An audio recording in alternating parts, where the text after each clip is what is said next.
Y seguimos caminos a estas PASO 2021, escuchando voces de los principales precandidatos a concejales en la ciudad.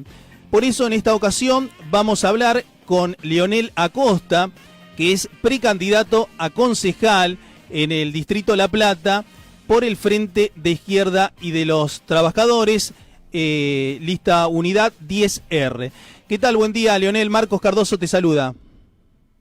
¿Qué tal? Buenos días, Marcos, a vos, al equipo y a toda la audiencia. Muchas gracias por la comunicación. Bueno, Leonel, contanos quién sos para aquellos que no te conocen y cómo llegaste a estar como precandidato a concejal por el Frente de Izquierda. Bueno, soy un joven de 31 años, milito ya hace bastante, desde los 17, en el MST, que es una de las 4 fuerzas de izquierda que integran el FITU, el Frente de Izquierda Unidad, y este año, decidimos ir a unas PASO, a una interna dentro del Frente, planteando que, por supuesto, la unidad de la izquierda ha sido una gran conquista en nuestro país y es un gran canal de expresión para miles de personas que han roto, con los partidos tradicionales de nuestro país. Pero llevamos un debate en estas pasos que tiene que ver con la necesidad de que la izquierda se tiene que revolucionar, ya que estamos ante un enorme desencanto por parte de quienes vinieron a prometer que iban a resolver los problemas que había dejado el ajuste de Macri y Vidal, y la verdad es que hicieron muy poco y por el contrario están desencantando cada vez más. Esa gran decepción para nosotros se tiene que canalizar no con candidatos que un poco despeinados dicen ser rebeldes y los oradores de la libertad, cuando en realidad representan el capital financiero y una salida hacia el pasado.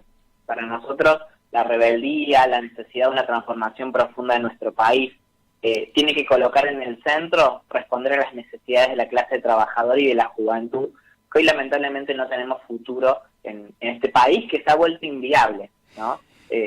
Las estadísticas que manejamos hablan de una verdadera catástrofe social. En mi generación en particular, 7 de cada 10 jóvenes no tiene trabajo. Hoy, inclusive, trabajar en blanco ya no es garantía de superar la línea de pobreza.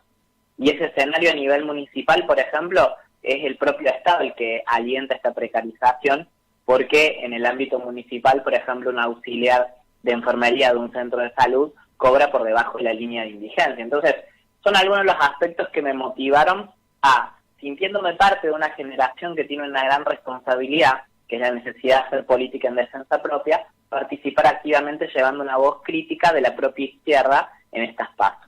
Leonel, si pudieras ingresar al Consejo Deliberante Local, ¿qué proyecto tenés pensado? ¿A qué apunta tu gestión? Bueno, muchas gracias por la pregunta. En primer lugar, lo que más nos preocupa es la situación económica. Y a diferencia de otros partidos que dicen que se resuelve la situación con paciencia, que esperemos y demás, nosotros creemos que hay que ajustar a los ricos, ¿sí? Así de claro. De hecho, somos el único sector político que no arruga a la hora de decir que necesitamos un fuerte impuesto a las grandes riquezas. Que por supuesto, este tipo de legislación no tiene que ver con el ámbito municipal, sino que es un proyecto que levanta un compañero con el que comparto la lista, que es Alejandro Godard, quien encabeza la lista como precandidato a diputado nacional por el Frente de Izquierda Unidad en la lista 10R. A nivel municipal, eso se traduce, por ejemplo, en un proyecto de ordenanza que quiero impulsar para crear una tasa municipal para gravar fuertemente las viviendas ociosas contra la especulación inmobiliaria, contra aquellos sectores que son ricos en el campo y que utilizan los dólares de la exportación para refugiarlos en el negocio inmobiliario, los country, los barrios privados, las torres de lujo que hay en nuestra ciudad, departamentos carísimos, pero vacíos, mientras crece por el otro lado, en la periferia, barrios enteros, prácticamente ciudades construidas de casillas de madera y nylon, que en una situación como la de hoy de lluvia, se ven inundados y sin derecho a prácticamente nada. Una ciudad muy desigual, que creemos que hay que atacarlo con un fuerte impuesto, yo decía recién, contra la especulación inmobiliaria, para que esta crisis la paguen los ricos. porque todas las crisis, desde que yo tengo memoria en este país, la hemos pagado siempre los sectores populares. Bueno, hoy es necesario que les devolvamos, como en un espejo, la crisis que han generado los sectores ricos y especulativos. Con ese impuesto, tengo el plan de impulsar la construcción de viviendas populares para resolver las necesidades que se manifiestan hoy en las tomas de tierra y que tienen que ver con que ya a los jóvenes nos han quitado todo. Vos imaginate que nos obligan a pedalear para un futuro incierto, trabajando para multinacionales para las que somos descartables, y se esfuma totalmente el sueño de las vacaciones pagas, tener obra social, poder jubilarnos con dignidad, el sueño de la casa propia. Hoy 3 o 4 generaciones viven hacinadas en una casita chiquita porque no existe la posibilidad ni siquiera de alquilar. Bueno, creemos que se puede resolver esta crisis económica con un impuesto a los ricos, impulsando un plan de construcción de viviendas populares y obras públicas para reactivar el empleo, y la tercera medida es prohibir los contratos basura, ya que a nivel municipal hay que terminar con toda la precarización laboral que promueve e impulsa el intendente Garro. ¿Te ha parecido bien esto que ha pasado hace un par de meses, donde sectores cooperativistas han pasado a formar parte de lo que es a ser empleados municipales? Sí, yo creo que es positivo. El tema es que no nos tenemos que quedar solo ahí. Primero, hay que decirlo, hay un gran fraude laboral cuando se reemplaza el trabajo municipal por cooperativistas que en realidad no son cooperativistas, sino que es gente que cobra apenas un subsidio estatal a la pobreza, ¿sí? Entonces, no podemos tener a trabajadores y trabajadoras realizando tareas donde ponen en riesgo su salud, su vida, sin ningún tipo de prestación social, porque no tienen seguro de vida, nada, digamos, los cooperativistas. Y en relación al paso que vos decís, la municipalización, que no casualidad se dio en el marco de la campaña electoral, es una municipalización, pero de miseria, ¿sí? Porque si vamos y revisamos los recibos, han tenido una mejora relativa, pero no superan la línea de indigencia. O sea, en promedio, todos están por debajo de los 25.000 pesos. Yo me pregunto si Garro podría vivir con 25.000 pesos, ¿sí? Entonces, hay que tener un poco de empatía para entender que estos trabajadores y trabajadoras sostienen áreas hipercríticas de la gestión municipal, como son los centros de salud, la recolección, la higiene urbana, y muchas otras áreas que hoy están desatendidas, lamentablemente, por el intendente, y que necesitan tener trabajo digno, ¿sí? Con un salario digno. Así que parte del plan que yo te decía, la recaudación de fondos a partir de estos impuestos contra la especulación inmobiliaria, tienen que ir a eso, digamos, a terminar con la precarización a nivel municipal. Leonel, otra de las preguntas que le estamos haciendo a todos los precandidatos que pasan acá por la 90.1 es el tema de los delegados municipales. ¿Para vos tienen que ser elegidos como vienen hasta ahora por el propio gobierno, o tienen que ser elegidos en cada barrio, en cada localidad? Bien, es muy buena la pregunta porque tiene que ver con el modelo de democracia que se impulsa. Déjame responderte esto con un ejemplo, ¿sí? Con un ejemplo que pasó hace muy poquito, de hecho. Creo que fue hace un poco más de 2 semanas que el Consejo Deliberante trató la cesión del último terreno fiscal del barrio del Rincón al Arzobispado de La Plata, ¿sí? Sí. En esa sesión, los 2 bloques mayoritarios, tanto el de Juntos, el del intendente Garro, como el supuestamente progresista Frente de Todos, votaron prácticamente en unanimidad cederle por 99 años al arzobispado el último terreno fiscal de un barrio que está en la periferia de la ciudad, ¿sí? Mucho más allá que Citibel. Ese barrio está a 4 kilómetros del centro de salud más cercano. Y era un reclamo de la asamblea vecinal, una asamblea que hace ya varios años que viene impulsando distintas medidas y proyectos de participación vecinal, que era un proyecto que ese terreno fuera destinado a la construcción de un jardín maternal y un centro de salud. Sí. Mirate vos cómo es la historia, ¿no? Porque en la campaña anterior, cuando Garro hizo campaña para ser intendente, los vecinos y vecinas convocaron a todos los precandidatos y candidatas y les hicieron firmar un acta de compromiso para impulsar la construcción de este jardín maternal, y lo firmaron todos. Y sin embargo, después, a la hora de levantar la mano de yeso, con una protesta de vecinos con sus niños y sus niñas pidiendo un jardín maternal, prefieren dárselo a una institución llena de privilegios y llena de bienes inmuebles, como es la Iglesia Católica, que dicho sea de paso no paga impuestos por esos inmuebles.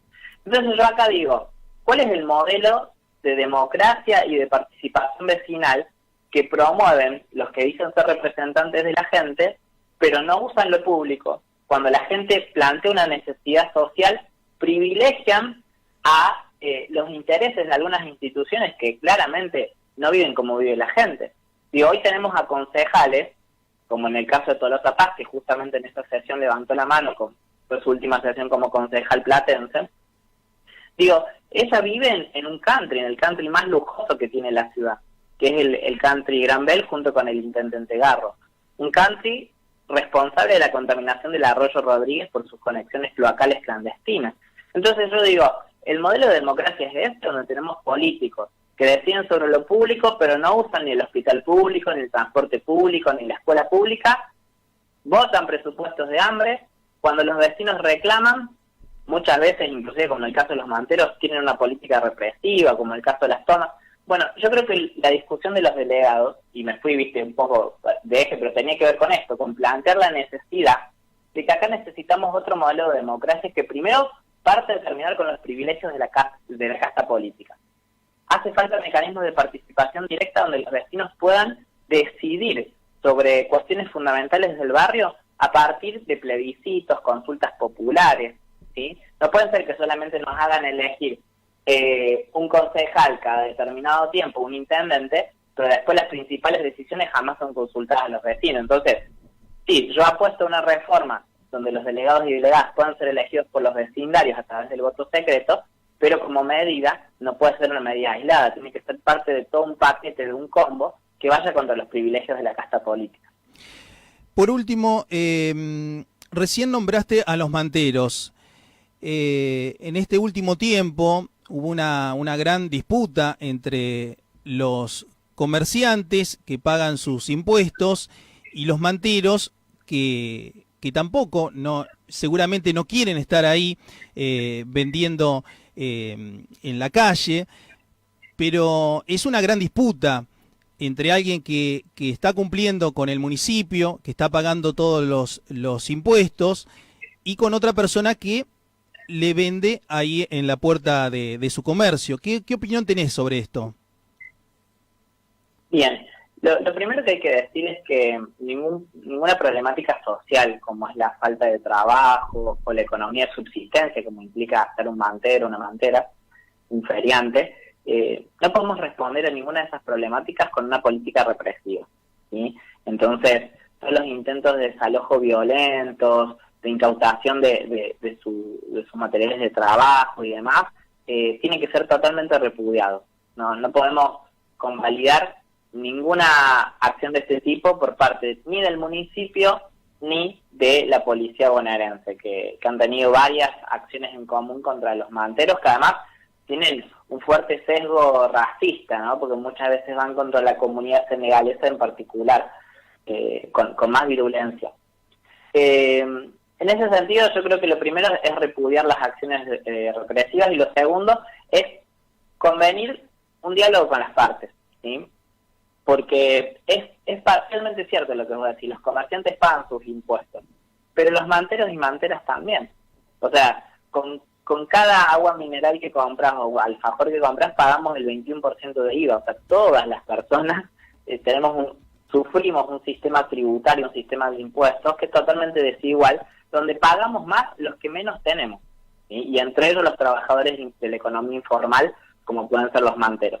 Entonces, hay que convenir, digamos, que hace falta una salida social. Por ejemplo, si hay que discutir algún tipo de ordenamiento, de qué zonas se pueden establecer como manteros, qué zonas no, si va a ser el municipio el que va a brindar una infraestructura para poder acoger el trabajo informal. Digo, ahora bien, todo tiene que ser en el marco de, primero, el diálogo, segundo, una medida transitoria, porque no le podemos dar como una salida permanente a la gente que subsista poniendo una manta. Hace falta generar trabajo genuino. Por eso, la primera propuesta que yo te planteaba, que es que haya un ajuste con nuevos impuestos hacia los sectores más concentrados de la economía platense, podrían generar una recaudación suficiente para impulsar la obra pública e integrar así a cientos y cientos de desocupados, que hoy lamentablemente muchos recurren a este tipo de actividades que vos describías, porque no te queda otra, sino la otra es quedarte en tu casa y esperar el hambre. Bueno, no, la gente sale y da pelea, y como decía una amiga, el sol sale para todos, digamos, para los manteros también sale. Digo, perdón, sí. Leonel, perdón, pensando en lo que decís, ¿esto no haría que los grandes empresarios que tienen las grandes riquezas acá en la ciudad se muden de ciudad, pensando en que, poniéndome en la piel del empresario, y a mí no me conviene progresar porque me van a quitar más impuestos? ¿Esto no haría que emigren varias empresas, grandes empresas que tenemos acá en la ciudad que generan fuentes de trabajo? Mira, lo primero que hay que decir es que la riqueza acá no la producen los empresarios, en todo caso lo que hacen es concentrarla. Y no pueden mudar sus bienes inmuebles, ¿sí? Para que la gente no se preocupe. Lo que yo planteé recién es una tasa municipal sobre las viviendas ociosas, o sea, esa gente que refugia sus dólares en la compra y construcción de departamentos, torres, mansiones, los countries, etcétera, como una forma de refugiar los dólares en vez de pagar impuestos. Porque acá hay que decir que es falso que existe un empresariado honesto. Acá hay dos tipos de empresarios: los que hacen guita a costa de la explotación laboral y fugan la plata a Panamá, y los empresarios que hacen guita a costa de la explotación laboral y refugian la plata en la especulación inmobiliaria que destruye los humedales y eleva el precio de los alquileres. Entonces, es falso que existe el empresario bueno y algún que otro empresario desprolijo. Todos los empresarios hacen su capital sobre la base de emplear la mano de obra en estas condiciones, por ejemplo, en las que estamos hoy, donde tenemos un 49, casi un 50% de pobreza en nuestro país, ¿sí? 7 de cada 10 niños son pobres, por ejemplo, y pasan hambre. Entonces digo, el modelo de crecimiento que se promueve hoy, que es que los empresarios prácticamente no paguen impuestos y tengan la posibilidad de disponer libremente de sus capitales, nos ha llevado a estos números. Los números que hoy tenemos en Argentina no es un número de progreso, no es un modelo que demuestre que al empresario mientras más libertad le da, más progreso genera. Mirá toda la libertad que se le dio en la pandemia de poder subsidiarles parte de los salarios, y todo lo que hicieron los empresarios en nuestro país. Empezaron a despedir gente, despidieron a los grupos de riesgo, el trabajo en negro se disparó a cifras indescriptibles en un país tan rico como el nuestro. Entonces, es falso que hay que cuidar a los empresarios, hay que cuidar a los trabajadores y a la juventud, que somos a los que nos han quitado el futuro. Y la izquierda no tiene tutía en ese sentido, lo decimos claramente, hay que ajustar a los ricachones de este país. Hay 1000 familias en provincia de Buenos Aires que concentran el 30% de la tierra más rica del país, la más fértil. ¿Y de dónde han acumulado esa tierra? Nos preguntemos, contra los originarios, desalojando gente como en Guernica. Entonces hay que impulsar un plan que tenga el centro en resolver las necesidades sociales de las mayorías. Y acá las necesidades sociales de las mayorías se resuelve haciéndole pagar la crisis a alguien. Y yo no quiero que la paguen ni los jubilados, ni los trabajadores, ni la juventud. La tienen que pagar los empresarios, que son los que siempre hacen la fiesta, pero los platos rotos los descargan sobre el pueblo trabajador.